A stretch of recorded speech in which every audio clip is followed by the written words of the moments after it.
El conde de Montecristo de Alejandro Dumas. Tercera parte. Extrañas coincidencias. Capítulo 5. La vendetta. Continuación. Mi primer cuidado fue correr a la puerta. Había dejado la llave dentro, tomando la precaución de dar 2 vueltas a la cerradura. Nada impediría la fuga por este lado. Me puse a estudiar el lugar. El jardín formaba un cuadrilátero. Un prado de fino musgo se extendía en medio. En los ángulos de este prado había algunos árboles de follaje espeso y cubierto de flores de otoño. Para dirigirse de la casa a la puertecita, el señor de Villefort tenía que pasar junto a uno de estos árboles. Era a fines de septiembre. El viento soplaba con fuerza. El resplandor de la pálida luna, velada a cada instante por densas nubes, iluminaba la arena de las calles de árboles que conducían a la casa, pero no podía atravesar la oscuridad de esos árboles espesos, en los que un hombre podía permanecer oculto sin temor de ser visto. Me oculté en uno de ellos, junto al cual debía pasar Villefort. Apenas estaba allí, cuando en medio de las ráfagas de viento que encorvaban los árboles sobre mi frente, creí percibir unos gemidos.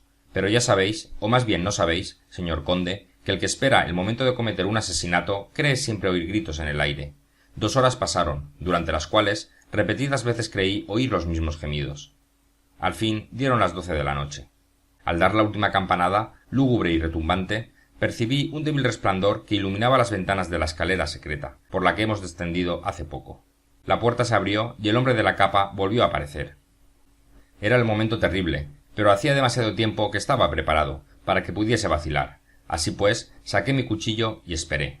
El hombre de la capa se dirigió hacia donde yo me hallaba, pero a medida que avanzaba, creí notar que llevaba un arma en la mano derecha. Tuve miedo, no de una lucha, sino de fracasar en mi intento. Así que estuvo a solo unos pasos de mí, vi que lo que yo había tomado por un arma no era otra cosa que un azadón. No había tenido tiempo aún de adivinar qué objeto tenía en la mano del señor de Villefort un azadón. Cuando se detuvo al lado del árbol, arrojó en derredor una mirada y se puso a cavar un hoyo. Entonces noté que debajo de la capa llevaba algo que colocó sobre el césped para tener mayor libertad de movimientos. La curiosidad me detuvo, y quise ver lo que iba a hacer Villefort, y permanecí inmóvil, sin aliento, esperando el resultado. Luego se me ocurrió una idea, que se confirmó al ver al procurador del rey sacar de debajo de su capa un cofrecito de 2 pies de largo y 6 a 8 pulgadas de ancho. Le dejé colocar el cofre en el hoyo, sobre el cual echó tierra. Después apoyó sus pies sobre esta tierra fresca para hacer desaparecer las huellas de la obra nocturna. Me lancé sobre él y le hundí mi cuchillo en el pecho, diciéndole: «Soy Juan Bertuccio. Ya ves que mi venganza es más completa de lo que yo esperaba». Ignoro si oyó estas palabras. No lo creo, pues cayó sin dar un grito.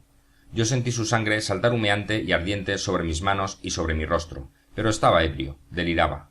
En lugar de quemarme la sangre, me refrescaba.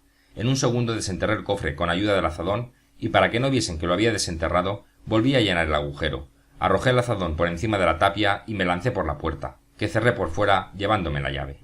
«Bueno», repuso el conde, «fue un asesinato y un robo». «No, excelencia», respondió Bertuccio, «fue una venganza seguida de una restitución». ¿Y la suma estaría al menos en buena moneda? No era dinero. Ah, sí, recuerdo que me hablasteis de un niño. Exacto, excelencia. Corrí hacia el río, me senté en la ribera y, ansiado saber lo que contenía el cofre, hice saltar la cerradura con un cuchillo. Entre unos paños de finísima batista estaba envuelto un niño recién nacido. Su rostro de color de púrpura y sus manos de color de violeta anunciaban que debió sucumbir por una asfixia producida por ligamentos naturales arrollados alrededor del cuello. No obstante, como aún no estaba frío, procuré bañarle en el agua que corría a mis pies. En efecto, poco después creí sentir un ligero latido hacia la región del corazón. Desembaracé su cuello del cordón que le rodeaba y, como había sido enfermero en el hospital de Bastia, hice lo que hubiera hecho un médico en mi lugar, es decir, le introduje aire en los pulmones, y después de un cuarto de hora de inauditos esfuerzos, le vi suspirar y oí escaparse un grito de su pecho. Yo también lancé un grito, pero fue un grito de alegría. «Dios no me maldice», dije, «puesto que permite que devuelva la vida a una criatura humana en cambio de la vida que he quitado a otra». «¿Y qué hicisteis del niño?», preguntó Montecristo. Era una carga demasiado embarazosa para un hombre que tenía que huir. No tuve la menor idea de conservarle conmigo, pero yo sabía que había en París un hospicio donde se recibía a estas pobres criaturas. Al pasar por la barrera declaré haber hallado a aquel niño en el camino, y me informé. El cofre estaba allí y podía dar testimonio. Los pañales de batista indicaban que el niño pertenecía a padres ricos. La sangre de que yo estaba cubierto podía pertenecer lo mismo a la criatura que a cualquier otra persona. No pusieron ninguna dificultad. Entonces me dieron las señas del hospicio que estaba situado en la calle del Infierno.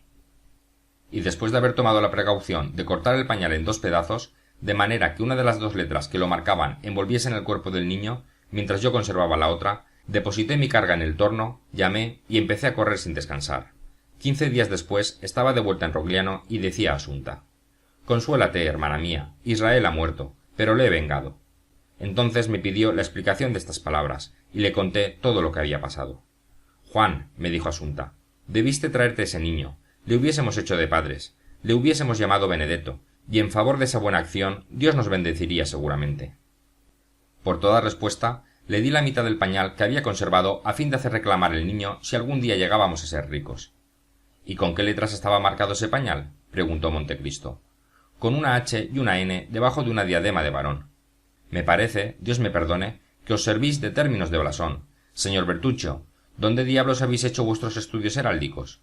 A vuestro servicio, señor conde, donde todo se aprende.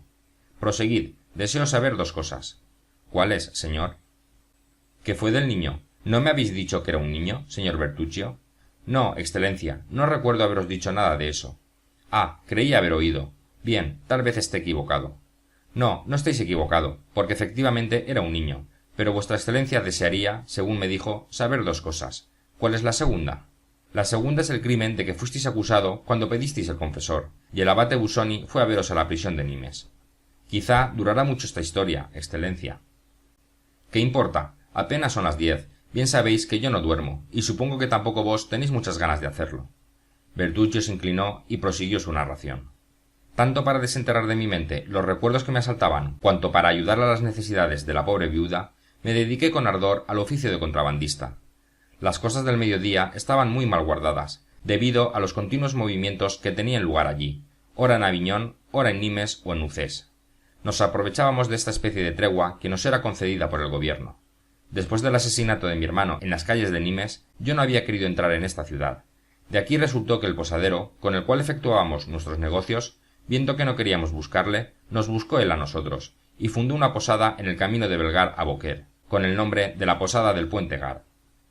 Así teníamos, ya sea en Aigües-Mortes, ya en Martignes o en Bonc, una docena de casas donde depositábamos nuestras mercancías, y donde, en caso de necesidad, hallábamos un refugio contra los aduaneros y los gendarmes. Este oficio de contrabandista es muy lucrativo, cuando se aplica a él cierta inteligencia secundada de algún vigor.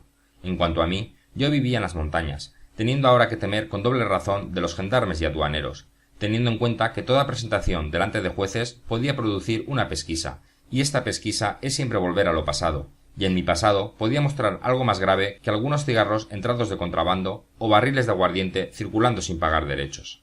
Así pues, prefiriendo 1000 veces la muerte a un arresto, realizaba hazañas asombrosas, y que más de una vez me demostraron que el tener tanto cuidado con el cuerpo es el único obstáculo que se opone al buen éxito de aquellos proyectos nuestros que necesitan decisión rápida y ejecución vigorosa y determinada. En efecto, una vez hecho el sacrificio de la vida, ya no es uno igual a los otros hombres, o mejor dicho, los otros hombres no son nuestros iguales, y una vez tomada esta resolución, siente uno aumentarse sus fuerzas y agrandarse su horizonte. Filosofía también, señor Bertuccio, interrumpió el conde, pero vos de todo sabéis un poco. Oh, excelencia. No, únicamente que la filosofía a las 10:30 de la noche es un poco tarde. Pero no tengo otra observación que haceros, ya que la encuentro exacta, lo que no se puede decir de todas las filosofías.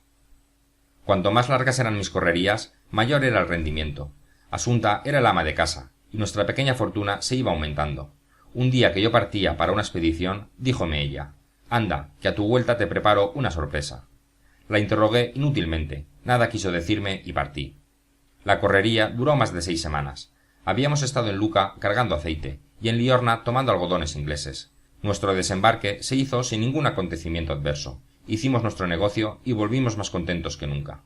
Al entrar en la casa, la primera cosa que vi en el sitio más visible del cuarto de Asunta, en una cuna suntuosa en comparación con el resto de la habitación, fue un niño de 7 u 8 meses. Lancé un grito de alegría. Los únicos momentos de tristeza que había experimentado después del asesinato del procurador del rey habían sido causados por el abandono de este niño, porque lo que es remordimiento por el asesinato no tuve ninguno. La pobre Asunta todo lo había adivinado, se había aprovechado de mi ausencia y con la mitad del pañal, habiendo escrito, para no olvidarlo, el día y la hora en que fue depositado el niño en el hospicio, partió a París y fue a reclamarle. No le pusieron ninguna dificultad, y el niño le fue entregado.